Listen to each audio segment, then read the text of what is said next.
Welcome to Resume Well. Hey everyone, Courtney Page here, and welcome back to Resume Well, where we talk about the intersection of work and wellness. In this episode, I'm taking you on quite a different journey, one that happened while I was technically asleep. Or was I? That was very cheesy, but in any case, today we're diving into my experience with hypnotherapy, which was amazing, and I am so excited to share it with you. Now, I know what you might be thinking. Is this going to be one of those stories where somebody says nutmeg and now I'll forever cluck like a chicken whenever I'm on stage? Trust me, it is nothing like that. What I discovered during my sessions was both more subtle and more profound than I ever expected. And look, whether you're a skeptic, a believer, or you're just curious about like what really happens when somebody kind of quote unquote takes a hold of your subconscious, or you let somebody guide your subconscious mind, stick around, because this story might just change the way that you think about the power that you have over your own mind. So let me take you back to the day when I first walked into that office, nervous, pretty skeptical, and honestly, a little bit desperate for answers. But first, let me explain why I found myself booking this appointment in the first place. I had heard of hypnotherapy, mostly from people who were really desperate to try to quit smoking and everything else had failed them. All of the other methods just did not work. So they were like, fuck it, let's try hypnotherapy, right? Or somebody like my husband who wants to unearth his native tongue of Portuguese. And Rosetta Stone, Duolingo, they work, but they're a little bit too time consuming. So he really wants to try hypnotherapy to see if that would work. Or maybe it's something a little bit more serious, somebody who's worked through trauma and they've done all the other forms of therapy and they're still left unsatisfied with the result. Or maybe it's more elusive than that. Maybe it's a mindset that seems impossible to change or to overcome, or maybe just a negative feeling that has like embedded in your psyche and you cannot relinquish it. Do you see the pattern here? Hypnotherapy seems to be the place that people wind up after they've tried everything else, and they're a little bit desperate for resolution. However, if you look a little bit closer, I think what leads people to hypnotherapy is much more optimistic. Some people may call it desperation, and others may call it hope. To me, it reads more as hope. Hope that there is something you can still do to change, to fix whatever it is that is bringing you down. People show up on the couch because they haven't given up hope that they have the power to make changes. So what was I hoping to resolve with Natalie at Lotus Cove Wellness when I laid back on that couch? Well, let me take you through those things. There were a couple, but really I had to work through a few of them to get to the root thing, if you will, that was really causing me a lot of irritation, I would say. Number one, my positive money mindset. It always eluded me. I could never understand why I was not motivated by money, even though I knew I needed it and I knew I wanted it. But I don't know. I just always seemed to have enough for the life that I was living at any given moment, but I never felt the desire or the need to chase money. I did, however, always feel a very strong desire and a very strong pull to find meaning and purpose. However, it always seemed like the things that gave me purpose or a sense of meaning didn't have a huge monetary ROI. For example, acting. For a long time as a child and teen, and even into my early 20s, I wanted to be an actress. Tale as old as time, right? But unless you know somebody, and this is just my hot take, but unless you know somebody in the industry or you work really, really hard and, this is key, have a lucky break, it just felt impossible to make the level of income that I knew I needed to make in order to have a lifestyle that would make me happy. It also seemed like any career that was a well-known, guaranteed, lucrative choice made me want to run the other way. I don't know why. The third hurdle was even when I knew how to make money and how to make money with my skills, it still felt impossible. Not hard. Hard is different. It felt impossible. Like it just was not going to happen. However, I knew that I had some kind of control over that part of the equation, which is why I think it was even more annoying. So after a lot of journaling, a lot of meditating, and all of the other woo-woo things that we're told to do to help reframe our mindset, I decided, fuck it, let's try magic. So hypnotherapy it was.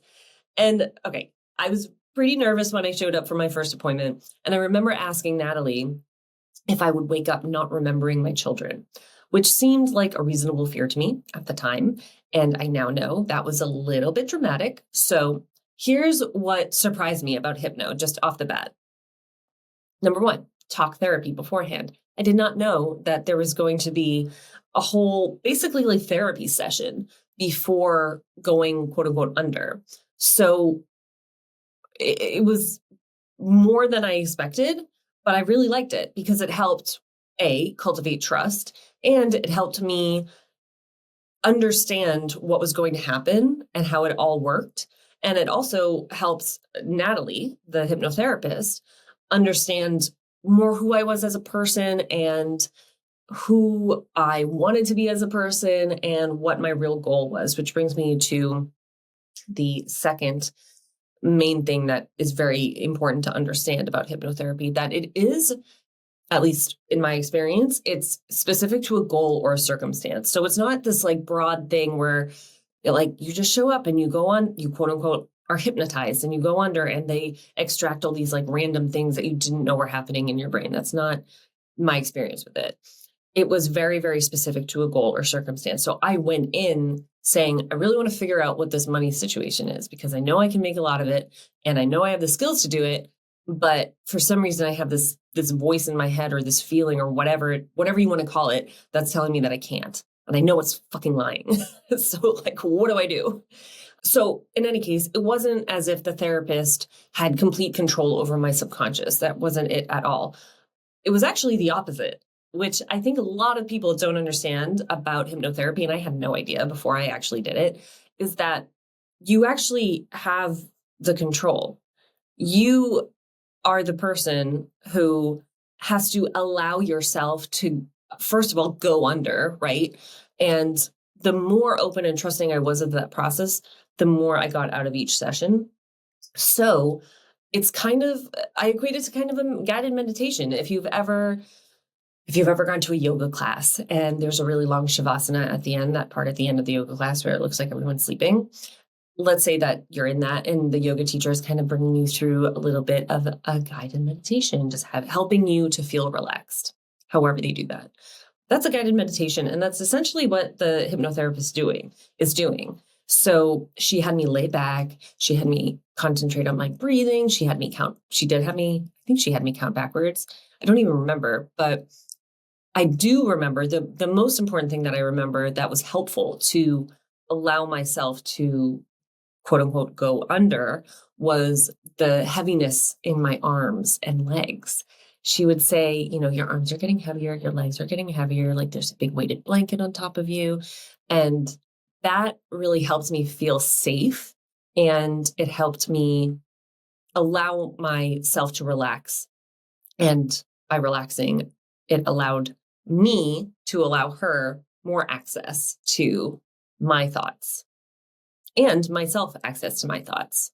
So I had about 6 sessions of this. And in the 4th one, we got into my childhood.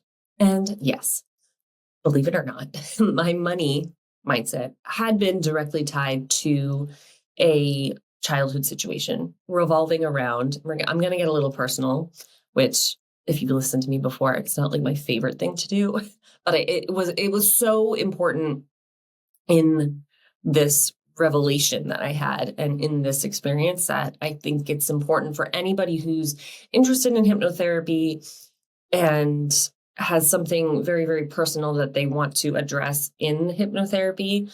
I think it's important for me to be honest about what happened. So again, I had 6 sessions, and in the 4th one, we got into my childhood situation. So it revolved around my estranged mother, who, and again, this is important to know for the purpose of the episode, she divorced my dad when I was 9. And when I was 10, she left. She moved across the country.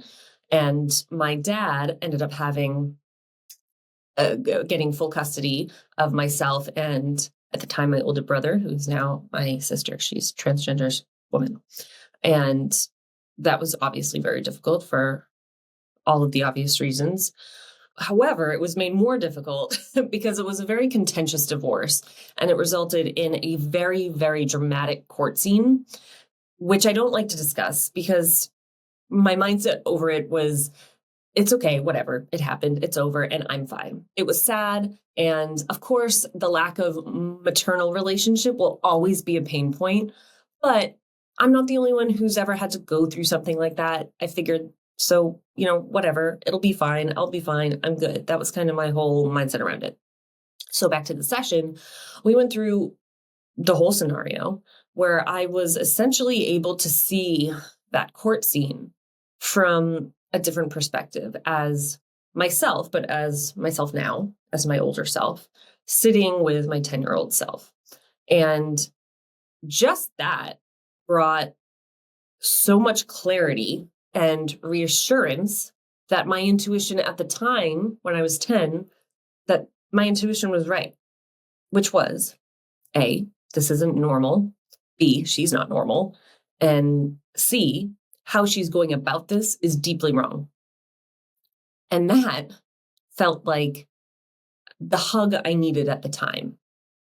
And my dad was great through the whole thing, but it's very different. A mother's love and a dad's love is very different. I think we all know that. And I have said, and I truly feel like that one session, so there were 3 leading up to that session. So those 3 hours of hypnotherapy felt like 15 years of therapy.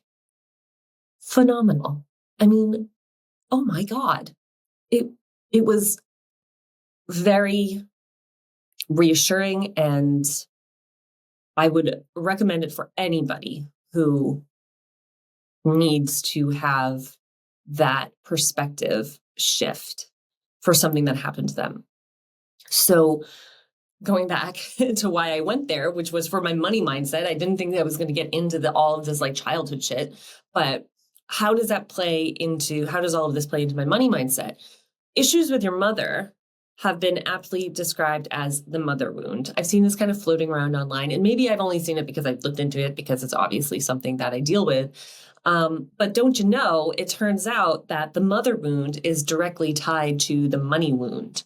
So let me explain. As children, our mother is the most powerful presence in our life. Just from a survival perspective, we need her to survive. She is biologically engineered to love us and to be there for us, and we are biologically engineered to need her. As we grow up, money becomes the most powerful presence in our life, whether you want to admit it or not. If you don't have money, you have less power. Less power equals less choice for your shelter of choice, your healthcare of choice, your support system of choice, and maybe most importantly, your education of choice. The list is kind of grim, and it goes on and on and on. So for me, that mother wound, a wound in the most sensitive and vital place in my life as a child, seemed to directly transfer to the money wound, which is the most sensitive and vital place as an adult. Just knowing that cleared things up real quick. And I would not have arrived at that realization as quickly and with as much clarity without hypnotherapy. So, if you are even the slightest bit interested in hypnotherapy, I highly, highly, highly suggest giving it a try with a therapist that you trust and that you've vetted. There are no side effects to it, which is great. Maybe it just doesn't work for you. That's the only side effect, right? It's such a gift to yourself in this season of giving. I think it's a wonderful thing to give to yourself. So thank you so much for listening, and please subscribe and follow to help our show continue on. Follow us on Instagram at Courtney Austin Page and on LinkedIn as Courtney Page. And please share this episode with anybody you think it will help. Thank you so much. And here is a little legal disclaimer. So, this podcast and its content are for informational and entertainment purposes only. The host and guests are not licensed mental health professionals, and this podcast does not constitute as therapy, counseling, or professional medical advice. The discussions, stories, and opinions shared are based on personal experiences and should not be considered a substitute for professional mental health services. If you are experiencing mental health challenges or need therapeutic support, please consult with a licensed mental health professional in your area. By listening to this podcast, you acknowledge that the host cannot be held liable for any actions taken based on the information provided.